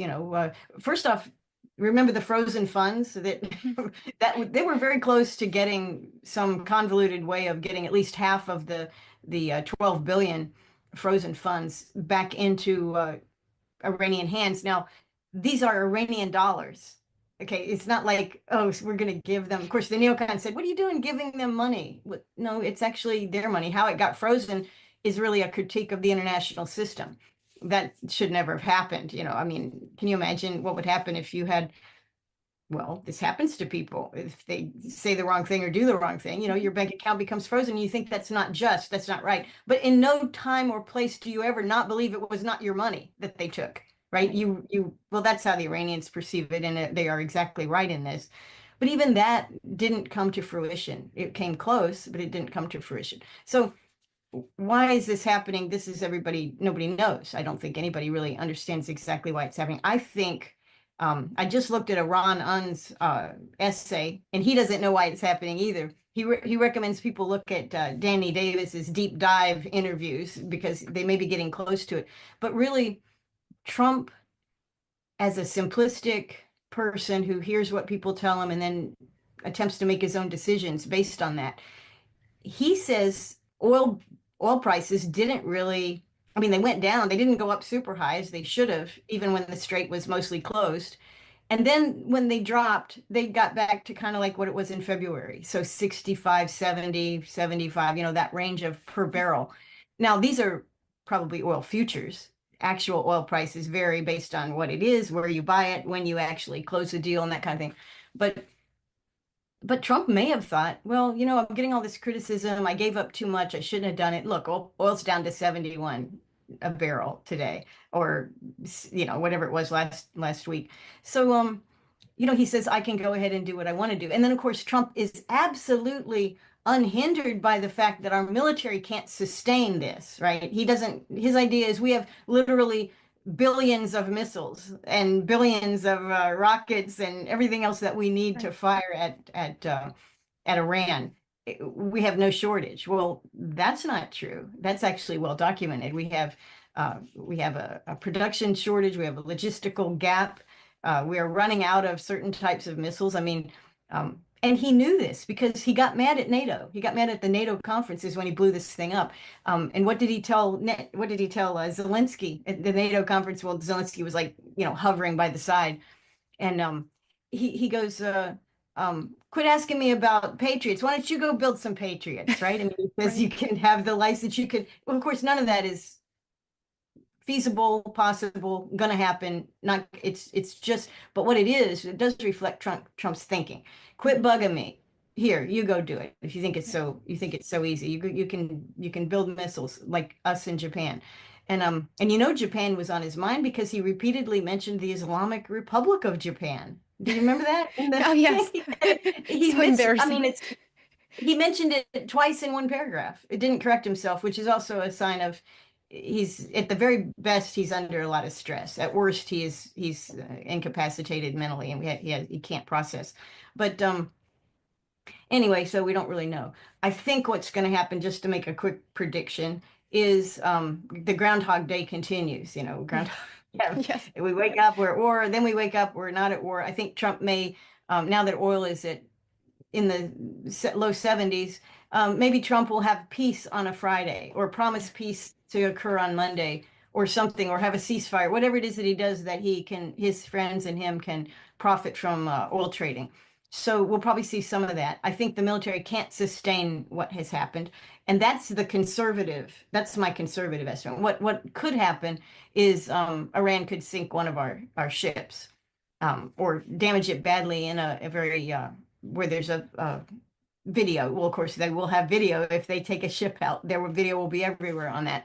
So then Trump is going to come under a lot of pressure. And then the Navy's going to say, we told you we could not enforce a blockade because we can't go in close. When you make us go in close, we become targets.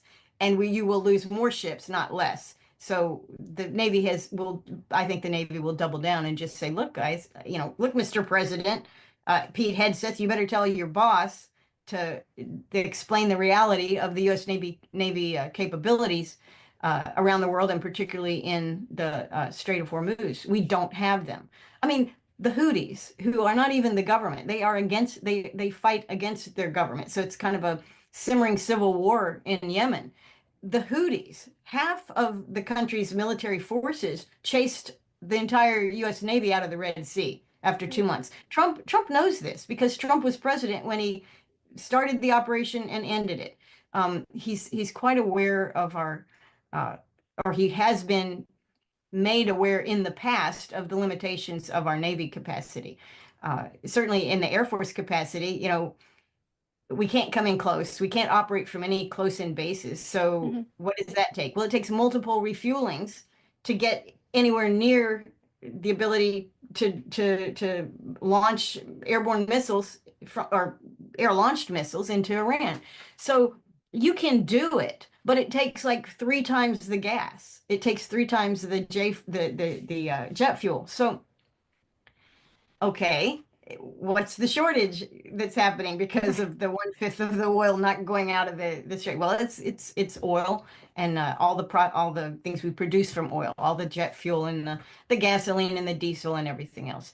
So uh, Trump, none of this makes sense, but Trump doesn't take in the whole picture, I don't think. He looks at the oil price. Can I make money? Yes. If it's higher, he views sales of American oil at a higher amount as a positive because he thinks of himself as the state. He's never been a never elected politician. He's never been on city council. He's not a public servant per se. And I'm not saying that most of these guys are actual public servants either. But Trump doesn't even have the experience of lying about being a public servant. He doesn't have the experience of saying, yeah, a citizen came to me and this is what they need. And so I have to serve them. No, Trump thinks like a real estate investor. He thinks as a power broker. And so if the United States sells oil at $80 a barrel, that's better than if the United States sells oil globally for $65 a barrel. So he's looking at that number, and that's kind of, I think, framing how he thinks about things. He also is told a lot of things that aren't true by the people around him. He's waking up to this, and I think it's causing him stress. One thing is that China is beatable in any arena. I don't care if it's AI, technology, population, their military capability. In every way, China is not beatable by us. They are at the very least a very competitive near peer. They are a peer to the United States, but actually they're more powerful than we are in ways that we value. They produce more, they have a bigger industrial capacity, they have global trade, they have a lot more friends in the world than we do. China does. You think like, oh, the Chinese communists, nobody's their friend. Well, actually, everybody's their friend because they don't go in and put a Chinese base in the middle of your country and then start changing your government for you because you didn't choose correctly last time.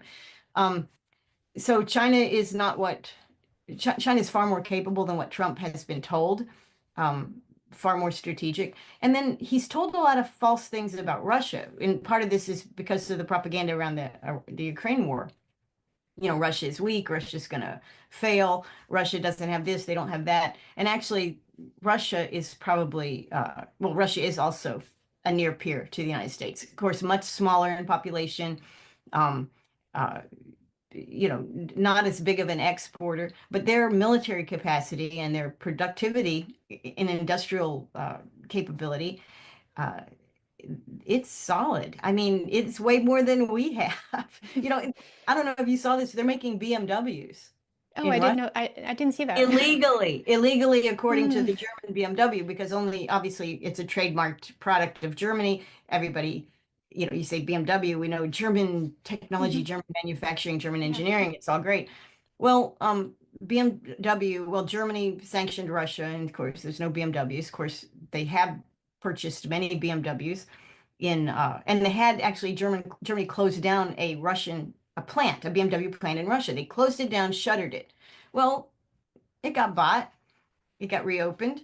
It's producing BMWs Why without not? any help. Yeah. And apparently, it's very upsetting to the BMW company because they make them a lot cheaper. They look exactly the same. And some people say they're just as good. So we don't know if they're just as good. I haven't obviously traveled to either place, and I've never even driven a BMW. But this is what Russia's capable of, okay, under sanctions. And it's much like we see um, Iran under 40 years of sanctions, what they're capable of becoming more self-sufficient. And really, China's the model of what you do under sanctions. Last time Trump sanctioned them, China told all the companies that operate in China, if you honor those sanctions, if you pay those fees, those tariffs, we will punish you legally. You will be in jail. We forbid you as a government to honor the American threats of sanctions and the actual sanctions that Tom Besant must have put his signature on.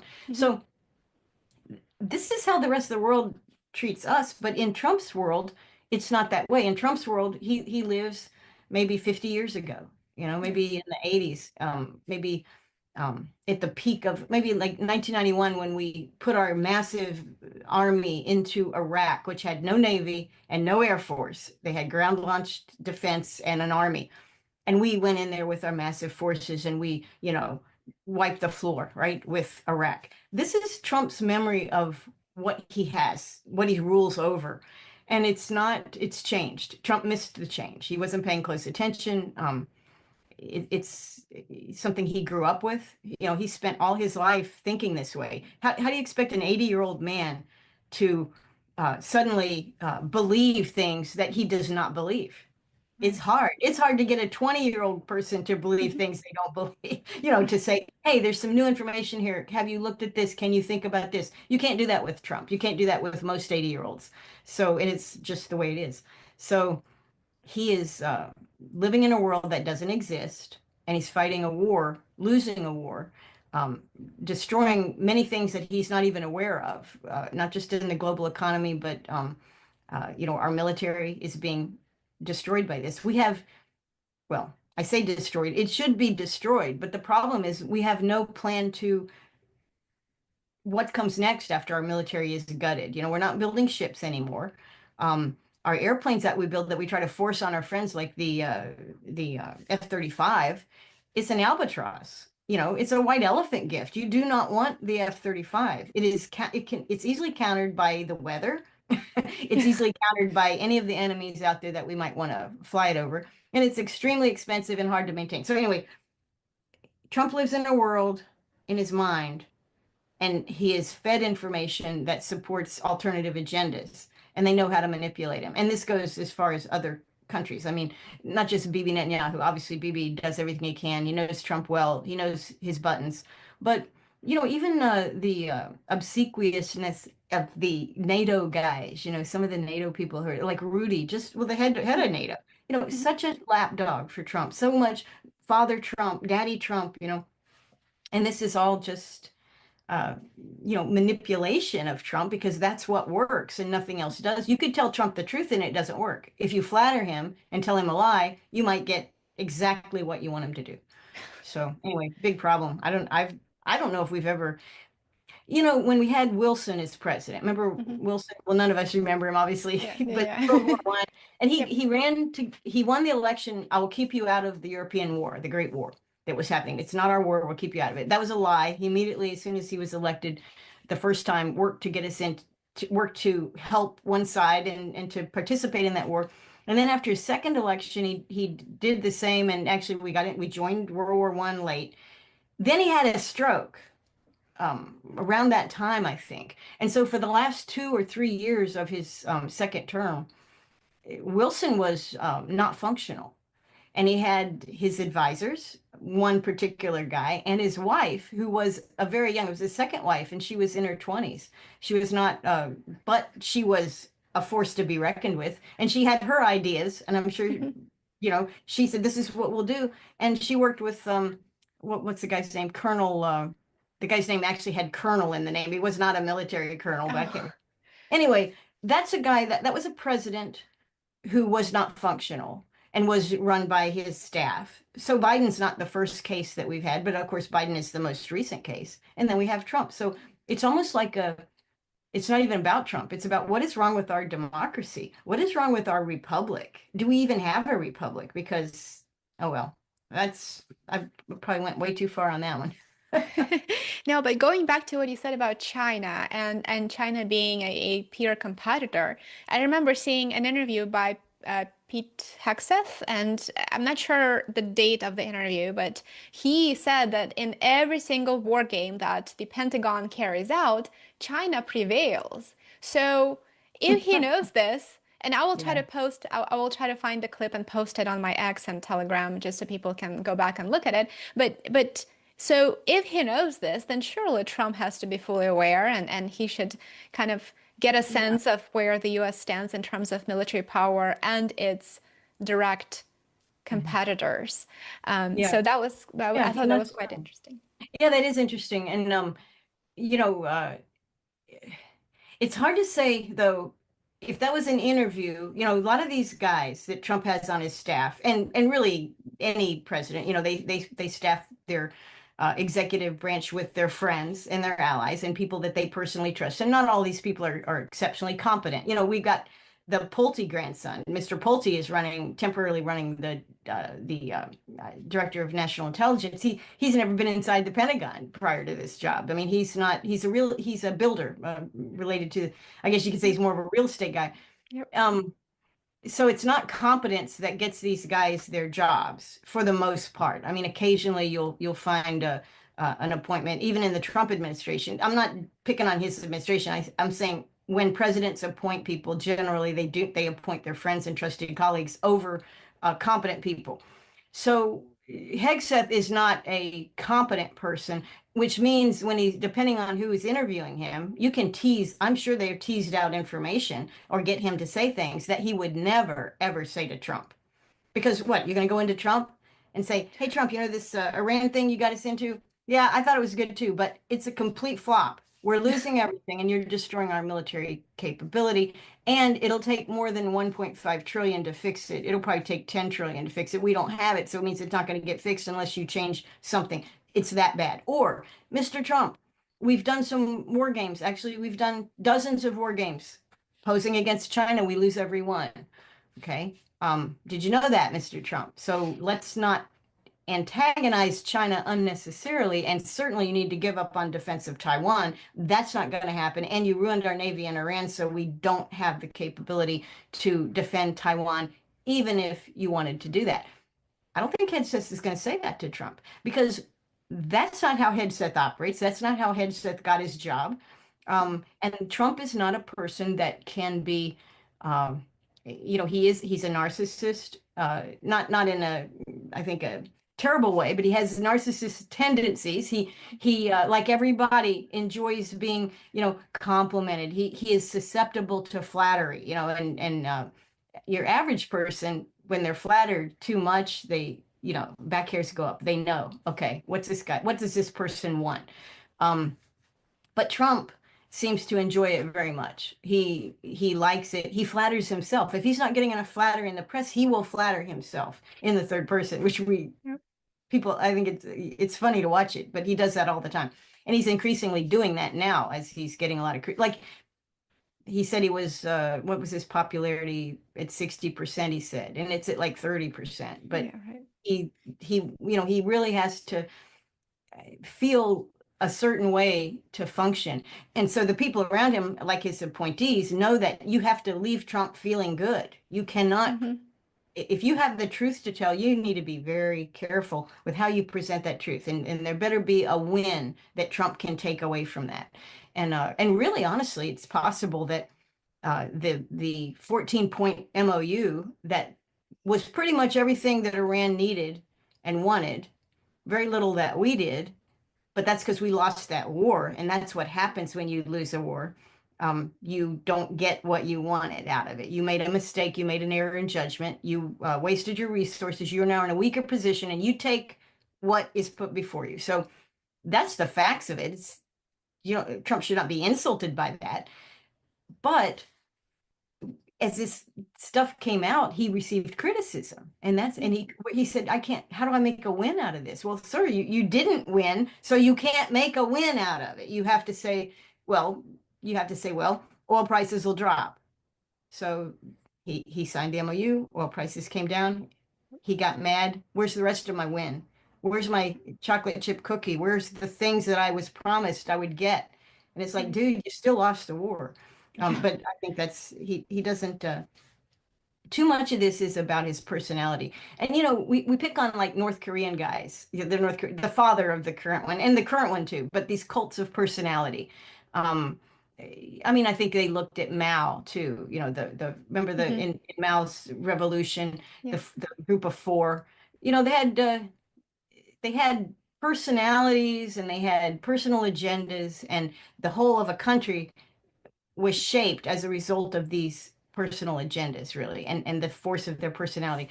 And you think a republic is not like that, or even a democracy shouldn't be like that. But our country, the United States, is like that. And it's not just Trump. This idea that, oh, yeah, Trump came out of nowhere. No, he didn't. Look at Biden. Look at Obama. There's a prime example of a person who was actually put in so that his personality could shape the nation. It was a selling point. So anyway, I don't know. I don't know where the future lies, but I don't think we can continue fighting. And I think Iran can continue both taking the hits that they've taken already. They've proven they have ability to do that. And they have massive warfighting capability left of the type that they've been using. Are they flying airplanes over Israel? No, they're not doing that. But they have drones and rockets that can get there. And they have allies. And they don't just have allies that the Israelis are complaining about, oh, Hezbollah is their ally. No, the Yemen, the Houthis are their ally. They have Russia and China in their court. Okay, they have Pakistan, nuclear powered Middle Eastern Pakistan is in their court. They have Pay attention to what she just said right there when it comes to those allies and the people that have them in their court, as she was saying, right? A lot of people don't realize that that this dynamic in that region is what's being shaped up right now. And better believe it when I tell you this right now that Russia and China are gaining leverage as world superpowers, right? And then she said Pakistan also, right? Pakistan is one of the other ones too. And then India. So you're gonna look at Turkey, Pakistan, Russia, China, and India. Those five countries, those major countries there are going to be the ones who are going to start gaining a lot of momentum and control and power.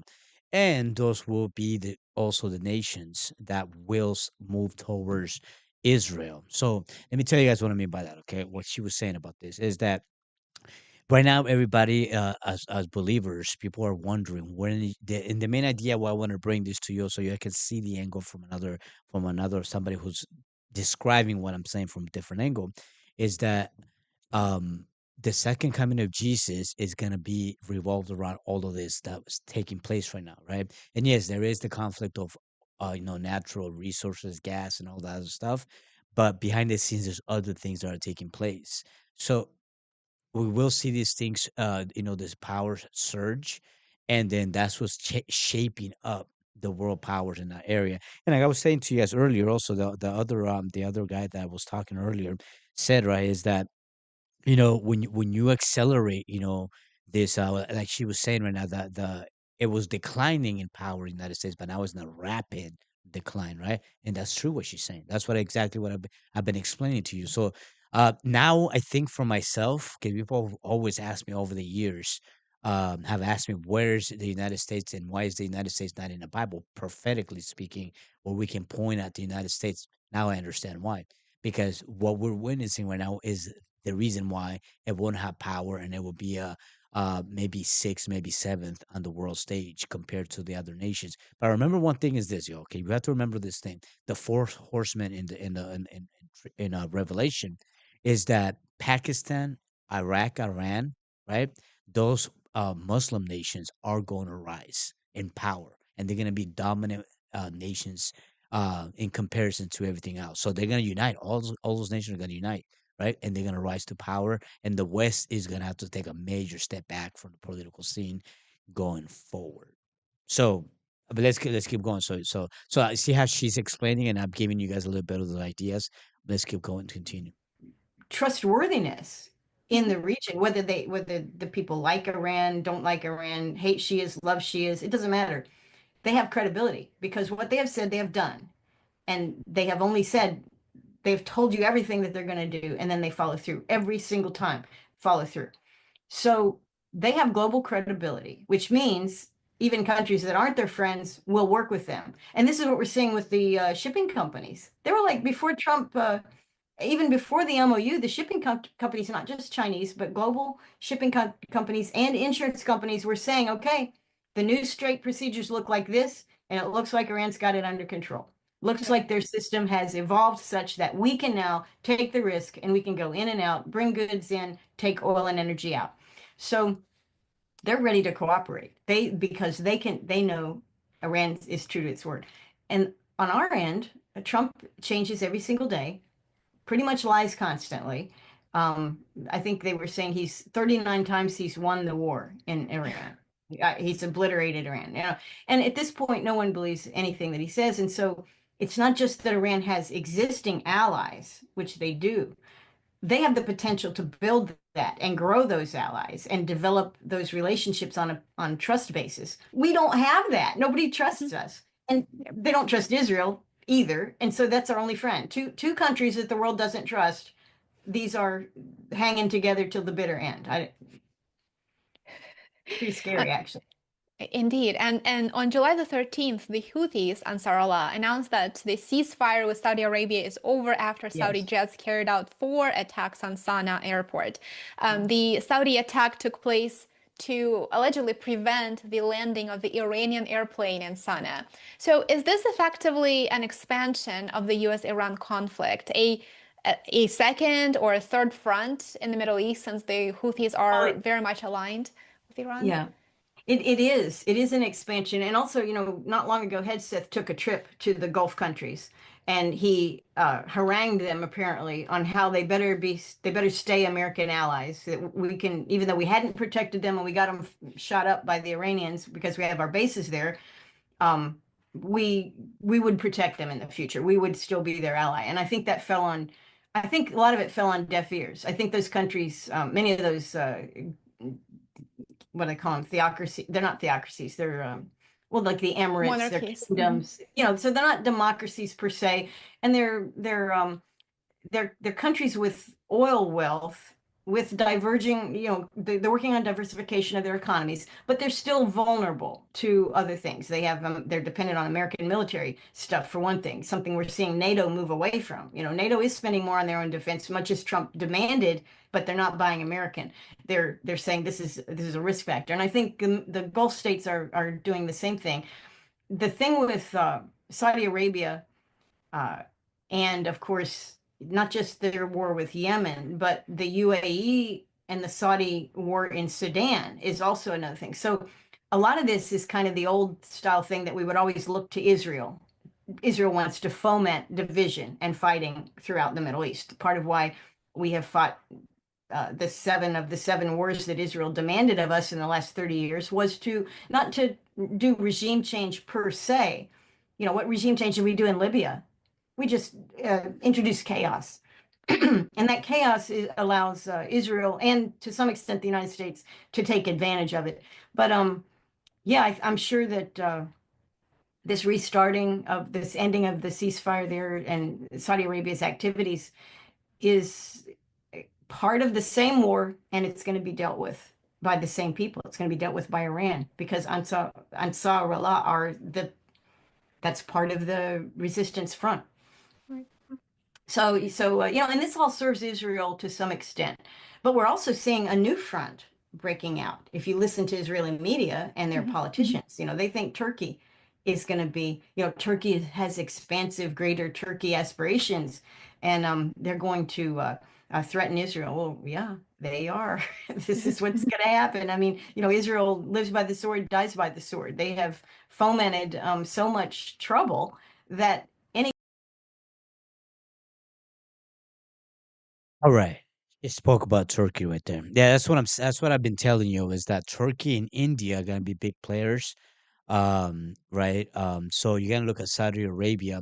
So one of the things that we would say is when it comes to the beast systems that that we see over there in the book of Daniel and also the book of Revelation, these are the things that are surging and in the very moment. And the interesting part about this is that you would think that such a world dominance, not dominance and power will take maybe 20, 30 years.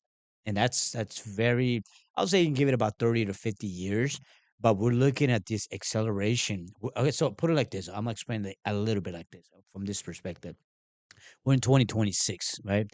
Um, if Jesus Christ comes in 2035, 2036, 2037, that's about 10 to 12 years. Let's give it 11 years, right? You have to understand what an incredible shift in world powers, politics, religion are going to take shape very soon. That I don't know if that makes sense, right? We're and this is right now we're just seeing when is the last 4 months, right? When is that last 4 months? And this is not us also talking about the civil unrest and the uprisings that are going to come in different parts of the world, right? We're going to see uprisings in Europe, Africa, and also South America. We're gonna see uprising. When I mean say uprisings, it means that the people are gonna get sick and tired of it. People are getting sick and tired. I'm talking about entire populations. One of the reasons why the institution has an invested interest in keeping people divided is because of this. And you can go into the worldly idea of like the people united, they can prevail. That's true. That's actually true. But remember something is that the part that we got to look at and remember. One second. The part that we have to look at and remember also is that the kingdom of darkness is at play, and that the kingdom of darkness will operate and use humans in this component, because the main idea is to separate humans from each other and then bring them together. That's what's going to take place once the herpazo happens and the church is caught up. The church is caught up. So as you all can see, they both of these people gave you all some ideas already about what's taking place and how quickly the shift is coming. So I'm surprised that I'll be honest with you, I think Trump, from a human perspective, i think the man I think the man it's beyond like his pay grade in a way that he doesn't have the experience. I mean, he had his first, presidential, campaign that he had, right? But this is on a whole nother level, because in this new term that he has, he's playing by different rules compared to the first one. And the first every single president plays by different rules in the first, presidential 4 years, and then the second time when he's elected, he plays by different rules. It's just the way the office of the American president works, and you'll see his true colors of any president in the second presidential campaign that he has. But I will say to you is this: when it comes to these videos, okay, is I think that as much as I can bring the information, because normally we would have about 60 people here. Maybe they're too long. I understand people are busy and stuff like that. There's not a whole lot of people watching these right now. But the people who are watching, the people who are paying attention, I think those people are the ones who are gonna be in a better place when it comes to give me 1 second right here. Okay, let me see this right here. Oh, yeah, I was trying to take it off the screen, but I don't know what's going on with my computer today. My computer's acting really weird. Oh, okay, right here. I'll take that off. So I want to take it off the screen right there. I'm gonna leave it on YouTube. So what I'm saying to you is this: is that the people who are preparing, and like I said, we are the Church of Jesus Christ. We are that remnants. If there's a group of people that needs to be at the forefront of understanding the times, that's us, right? And the same way that Jesus Christ told the Pharisees, the scribes, and the Sadducees, right, that they were the ones who should have known the times. They were the ones who should have understood, because they were supposedly the ones in charge of the scriptures, right? But guess what happened? They were in apostasy to the point that they couldn't make the differences, and they couldn't tell the times they were living in, and recognize the era they were living in. And the era was that the Messiah was going to appear in their time, to such a point where they turn him into the authority. They did with him what as they please. But that also usher in for us as the that place where grace came to us, right? great grace came to us because of that. So there's a lot to be said about that too, right? But what I'm saying is now, eh, when you think about it a little bit closer, about the events and the dynamics that are changing, I think that I really believe this, and I think it's something that the Lord has shown me so many times already. We can live, we as Christians, we're gonna live our lives as if today is gonna be our last day, right? Enjoy it to the fullest. That joy that you've been given by the Lord, that peace that you've been given by the Lord, right? The Lord has given you, enjoy it. I enjoy it these days every single day. Every single day I enjoy it. I'm not in fear. I don't live my life in fear of the things that are coming over the earth, right? I'm preparing myself for the harpazo that's coming to the bride and to those who are gonna escape. But you know, right now when I was listening to this, somebody just exploded a big old firework over there. It sounded almost like a BOM, right? I was like, whoa. I actually looked outside the windows to see it was loud too. I mean, I had my headphones in, and these headphones are actually noise cancellation. I can't hear nothing. I heard it even though I have these things on, right? But so you never know what could be out there exploding, right? So anyway, but what I would say to you is this: is that we ought to live our lives as it's going to be the last day that we're going to be here. Now, when it comes to the second coming of Jesus, the secret coming, ladies and gentlemen, we do have some time. Okay, we do have some time, right? I would say about anywhere between 9 to about 14, maybe 15 years. I think that's the actual timeline at this point, right? So this going forward, I will say to any believer right now, start getting ready now. That time is gonna go by really, really fast, right? And we have a promise.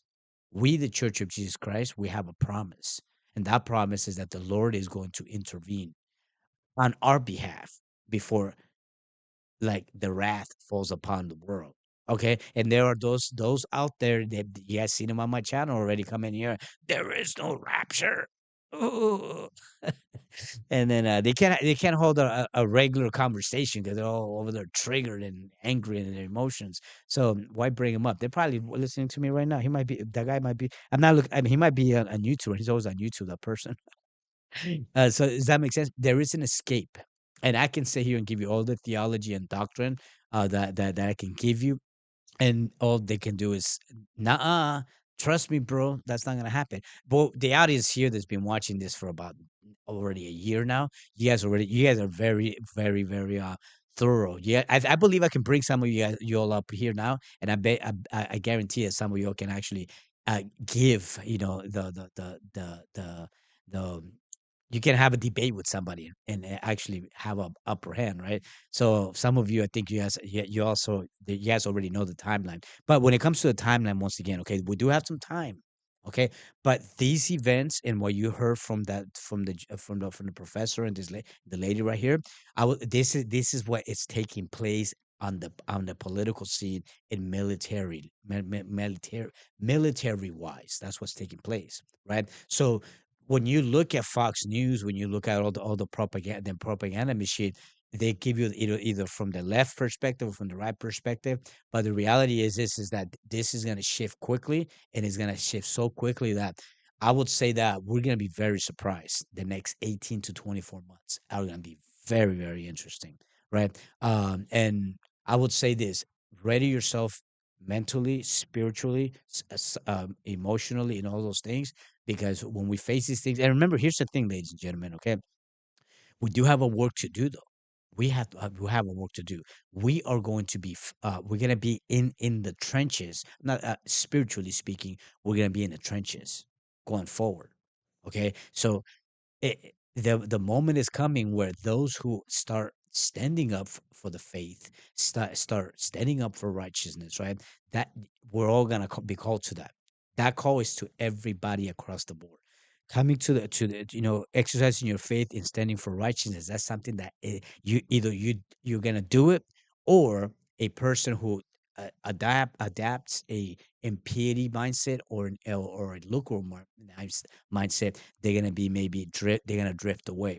So it's very interesting what we're seeing. And like I said, for myself, right now, I'm talking and saying these things from the comfort of my living room, saying these things to you, and been describing this for a while. When things accelerate and we see it in real time, when we begin to see caravans of people, both in America. Let me tell you what I'm telling you right now, okay? When we see caravans of people in America, Europe, South America, of homeless people, that's something we're gonna witness. We're gonna witness caravans. The same thing that happened in 2008. There was an encampments over there in 2008, right? The whole housing market situation. They had a whole encampment right here. I think Pacoima, I think it was one of those cities in the desert. They had a whole encampment over there for I don't know how long, maybe like I don't know how long it was, but I remember I saw some of the videos back then. So we're gonna witness caravans of homeless people in America, right? We're gonna see that. Why? Because not only is there's a world economic turmoil that's coming. We're talking about housing market problems, banking system problems. So all these things are basically upon us. And as you guys can see, this is gonna be at the forefront. That makes sense. Don't be surprised one day if you wake up and people are going to do bank runs. Right? Don't be surprised for that. And now, when it comes to the situation, I'm just gonna talk a little bit more about this, and I'll get off a little bit. I'm a little bit tired actually, so we've been out here for about almost 2 hours. So when it comes to the speech that Donald Trump gave today, I'm gonna go look at the rest of it in a bit, and I'm gonna see what he said. But I expect there to be when I say George Floyd, ladies and gentlemen, when I'm referring to that, I'm talking about the civil unrest that took place during George Floyd. Like like some people say that there were people out there who were hired to cause havoc and chaos on the streets, and like the people who are rioters. That's what I mean. There's ways we can tell that there were people out there. That's going to take place also coming very soon, especially for the elections, because there's going to be, um, I guess it's going to be a division, and also they want to create as much shock and awe as possible. That makes sense. So remember, the kingdom of darkness operates on fear, and the institution, at least that part of the institution that's in charge, that moves and manipulates trends, and and just in general society, they also operate on fear. So these are things that just gonna take place. All right, so yeah, I hope this video gave you all a little bit more insight about what's taking place, so now you all can take more of a grounded idea. And like I said, right now I only have 10 people on here because the algorithm restricted me right when I was gonna click play. It restricted me, almost like they don't want people to see this type of content and stuff like that. But they have at least I have 10 people right here, and I think I have about 3 people over on YouTube.